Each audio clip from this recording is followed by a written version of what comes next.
Hey, 18 Summers Drive, it's Jim reaching out to you because there was a lot of people reaching out to me about a concern they have, and that's what if schools close down again? What if they do another lockdown on schools? What are we going to do with our kids' education?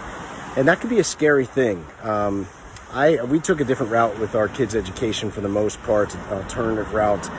And that, I'm not nervous. I'm not nervous at all because we kind of took things into our own hands. And I'm not saying you have to do that. But what I wanted to ask you today was one simple question that was posed to me about 10 years ago. It was by a guy named Seth Godin. A lot of you have heard of him. I had never heard of him. And someone sent me his TED Talk called Stop Stealing Kids' Dreams. And his whole talk was on one question. There was one question and one question only. And that was, what is school for? And that might sound oversimplistic or a little useless, but I pondered and took an obnoxious amount of time to really answer that question. In fact, it took me a few years. And that's something I think is a starting point for if schools close down, there's nothing you can do about it. But there is something that you can do in your own hands, and that's take things into your own hands. And here's what I decided years ago, Jamie and I together, we got really serious about that question. What is school for? What's it about? I mean, she had a background of Montessori and Waldorf, and we loved the younger years. It just seemed like the older years, they just weren't matching up for what we felt was best for our kids. Not only for them now, but in the future. So what we came up with was this definition. I think you should come up with your own. Sit down with your spouse and say, what is school for?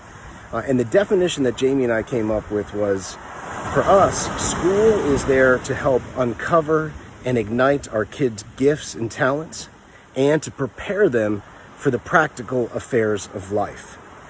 Now that's our definition. Don't have to take it or use it if you want to, but for us, that's what we got clear on.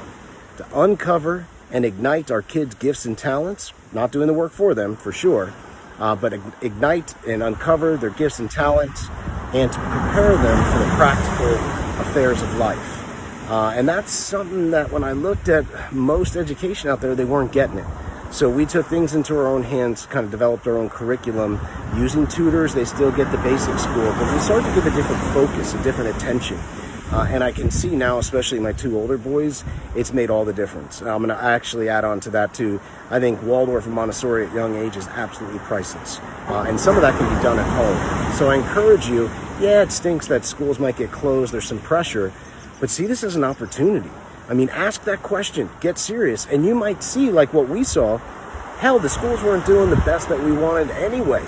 So why not take things into our own hands? Why not take some small steps and figure that out? And if the definition that you come up with of what school should really be for doesn't match, here's your chance to take some baby steps, to put some of your own twist on things in a positive way. Because let me tell you, nobody cares about your kid's education more than you.